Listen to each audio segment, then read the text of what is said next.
तो नमस्कार मेरे भाइयों, अगर आपने ये वेब सीरीज नहीं देखी है तो जरूर जाके देखो, जिसका नाम है माँ देवरानी बेटी जेठानी। इसका पहला पार्ट भी बहुत लाजवाब था और दूसरा पार्ट तो उसका भी बाप निकला है, क्योंकि इसके अंदर जवानी की जो आग होती है वो लगी हुई है और इतनी बुरी तरीके से लगा दी गई है कि आपके अंदर कहीं भी वो तड़प को जगा देगा और आप भी जानवर जैसे बन के अपने हाथों को काम पे लगा दोगे। तो कहानी हम तोड़ फोड़ के बताएंगे, ज्यादा लंबी कहानी नहीं खींचेंगे क्योंकि आज बहुत बकचोदी हो जाता है इसके अंदर। इसलिए सीधी सीधी बात पे आते हैं। जो सरला आंटी होती है, भाई साहब पूरे बदन उतार के नहा रही होती, पूरा उनका सब कुछ दिख रहा होता है, उनके फूल सा बदन का नजारा। रौनक भैया छुप के मार रहे होते। सरला आंटी की बात लग जाती कि हाँ यार कोई पीछे से देख रहा है, लेकिन जब देखती है तो उनका आशिक खुद ही देख रहा होता है, तो भी खुलेआम दिखाती है और बस नजरों से ही उनकी लूटनी चालू कर देती है। और दूसरी तरफ से सरला आंटी पानी उठा के फेंक देती है उनके मुंह पे और भाई साहब रौनक भैया भीग के भाग जाते हैं। फिर क्या, उसके दूसरे ही पल में शाम हो जाती है। शाम को सरला आंटी की पैर दबा रही थी उनकी बेटी जानवी भाभी हमारी, तो पैर दबा रही होती है कि इतने में रौनक भैया आते हैं। बोलते भाभी आप जाओ, भैया बैठे होंगे अकेले, आपको याद कर रहे होंगे,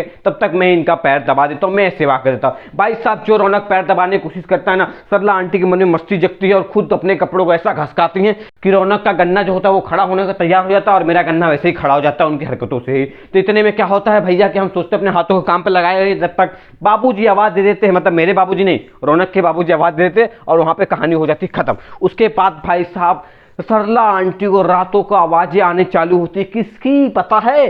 पृथ्वी भैया और जानवी भाभी की। जिस तरीके से पृथ्वी भैया भाभी को ले रहे होते हैं, जानवी भाभी की आवाजें इतनी बुरी निकल रही होती हैं कि बगल के कमरे तक सुनाई दे रही होती है। और सरला आंटी नींद में उनको ऐसा लग रहा नहीं हाँ यार ये सब उनके साथ हो रहा है, और भाई साहब खुद को रोक नहीं पाती है, खुद के हाथों को वो भी अपने काम पे लगा देती है। और वो नजारा देख के भाई साहब हमारा हाथ भी नहीं रुकता है और काम पे लग जाता है, बस काम चालू हो जाता है हमारा भी उनका भी। और उधर पृथ्वी भैया जोर शोर में लगे होते हैं, गन्ने का रस निकालने के चक्कर में मशीन के अंदर डाल के खूब हिला रहे होते हैं, जिसकी वजह से गन्ने का रस निकलने के तैयार होता है। और जैसे ही रस निकलता है पृथ्वी भैया खूब अच्छे से बाहर आते हैं, पानी पीने, देखते हैं कि नहीं यार कि मेरी सासू माँ खुद से खुद को ठंडा करने की कोशिश कर रही है, तो हमारा फर्ज बनता है कि सासू माँ को हम खुद ही ठंडा कर दे। तो जैसे ही पृथ्वी भैया सासू माँ की तरफ बढ़ते हैं, नज़ारा देखते हैं और देख के उनका भी फिर से तैयार हो जाता है गन्ना, और वो गन्ने का रस फिर से सासू माँ के अंदर डालने की कोशिश कर ही रहे होते हैं कि सासू माँ के मुंह से निकल जाता है हाय रौनक।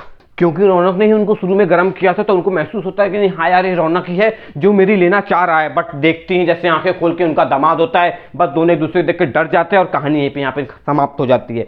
अगले सुबह भाई साहब पृथ्वी भैया पूछने पहुंच जाते हैं कि क्या चल रहा है आप और रौनक के बीच में। तो सासू माँ उनको खुद ही ब्लैकमेल करती है कि जो तुमने रात को किया है अगर सोचो सबको बता दूंगी तो क्या होगा। तो बस पृथ्वी भैया वहां डर के चुप हो जाते हैं और उसके बाद कहानी होती है असली शुरू। तो यहाँ पे पृथ्वी भैया चुप होने की वजह से सासू माँ सबको अपने प्यार के बारे में बता देती है, जिसके बाद रौनक की शादी लगभग हो जाती है थोड़ी मुसीबतों के बाद। फिर रौनक जो पलंग तोड़ेगा ना सरला आंटी के साथ कि आप भी कहोगे नहीं यार अब तो एक बार और काम पे लगना पड़ेगा, एक बार और करना पड़ेगा, गन्ने का रस ज्यादा ही निकाल जाएगा मेरा।